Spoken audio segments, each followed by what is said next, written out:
Sekretaris Jenderal atau Sekjen Partai Gerindra Ahmad Muzani mengakui bahwa pihaknya memprioritaskan salah satu nama di antara Anies Baswedan, Basuki Cahayapurnama atau Ahok, dan Ridwan Kamil untuk maju pada Pilkada DKI Jakarta 2024.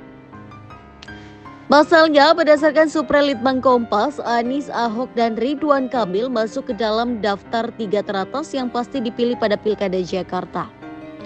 Meski begitu, Muzani enggan membeberkan siapa satu nama yang dimaksud. Muzani menjelaskan Ketua Umum Partai Gerindra Prabowo Subianto memerlukan waktu untuk melakukan pendalaman terkait Pilkada di Jakarta. Sebab masyarakat telah menganggap Jakarta sebagai kota ekonomi. Sementara itu, Muzani menyebut kebersamaan harus tetap ditunjukkan meski dalam perbedaan. Sehingga kalau kita berbeda, bagaimana kebersamaan itu kita bangun secara bersama-sama. Kalau kita dalam pilihan politik tak sama, tentu saja tidak bisa dipaksakan harus sama. Kira-kira seperti itu, sehingga beliau memerlukan waktu. Sebelumnya, mantan Gubernur DKI Jakarta Anies Baswedan menjadi nama yang pasti dipilih jika maju sebagai calon gubernur pada pemilihan kepala daerah Jakarta 2024.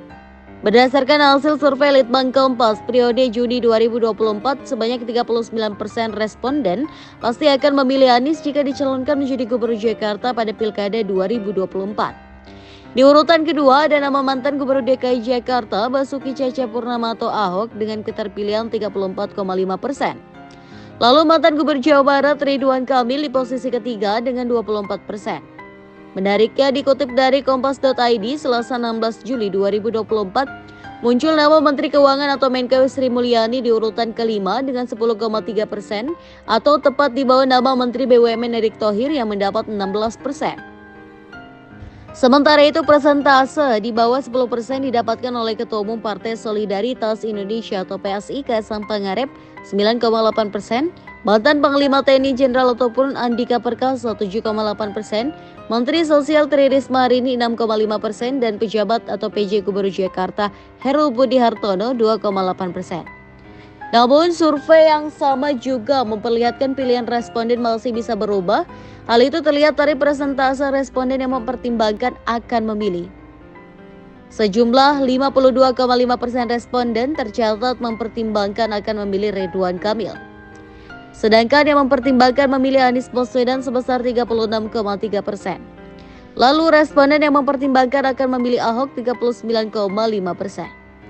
Sementara itu, responden yang mempertimbangkan akan memilih Erick Thohir, Sri Mulyani, Kaisang Pangarep, dan Andika Perkasa berada di atas 40%.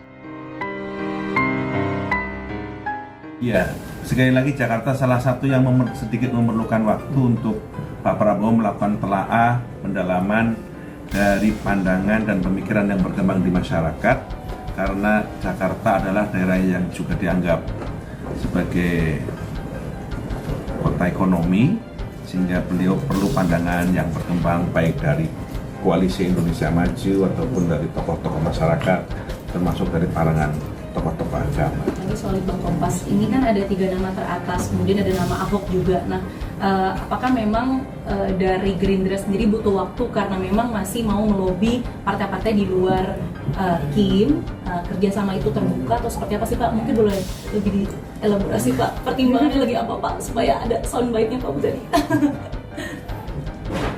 Ya, intinya sekali lagi pilkada ini harus menunjukkan kebersamaan meskipun dalam perbedaan. Pilkada ini harus menunjukkan keindonesiaan meskipun beda pilihan. Dan itu yang ingin ditunjukkan oleh Pak Prabowo, sehingga kalau kita berbeda, bagaimana kebersamaan itu kita bangun secara bersama-sama. Kalau kita dalam pilihan politik tak sama, tentu saja tidak bisa dipaksakan harus sama. Kira-kira seperti itu, sehingga beliau memerlukan waktu. Tapi nama-nama yang jadi prioritas atau jadi perhatian utama Gerindra ada nggak Pak dari Litbang Kompas ya? Nama-nama. Ada. Ada titik. Kok ada komanya Pak? Ada. Tapi semuanya berseberangan gitu Pak dulu pas Pilpres, kayak misalnya Mas Anies gitu, terus juga tadi Ahok ada dari PD Perjuangan. Nah, lebih condong kemana Pak? Ya, itu tadi kan dia nyebut.